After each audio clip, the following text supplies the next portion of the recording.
আসসালামু আলাইকুম, সবাই কেমন আছেন? আজকে আপনাদের মাঝে নতুন একটা রেসিপি নিয়ে এসেছি। চিংড়ি মাছ দিয়ে করলা ভাজি রেসিপি। এখানে আমি তেল দিয়েছি, দিয়ে দিলাম পেঁয়াজ, দিয়ে দিলাম চিংড়ি মাছগুলো।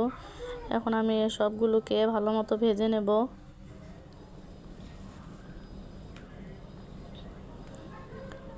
এখন আমি আদা, রসুন, লবণ দিয়ে দিব। এটাকেও কিছুক্ষণ ভেজে নেব।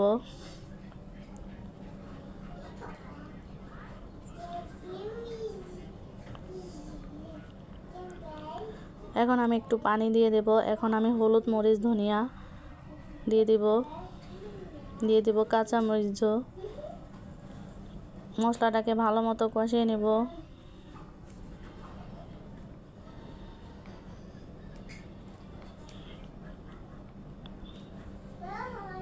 কষানো শেষ, মশলা থেকে তেল উঠে গেছে। এখন আমি করলাগুলো দিয়ে দেব।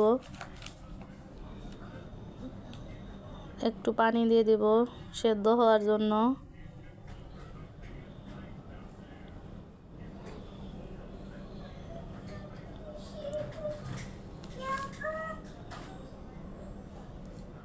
এখন আমি ভালো মতো নেড়ে দিচ্ছি। আমার ভাজিটা রেডি। এভাবে আপনারা করলা দিয়ে চিংড়ি মাছ ভাজি করে দেখবেন, খেতে অনেক মজা গরম ভাতের সাথে। আমার রেসিপিটা আপনাদের ভালো লাগলে আমাকে ফেসবুকে ফলো দেবেন, ইউটিউবে সাবস্ক্রাইব করবেন। সবাইকে অসংখ্য ধন্যবাদ। সবাই সুস্থ থাকবেন, ভালো থাকবেন। আল্লাহ হাফেজ।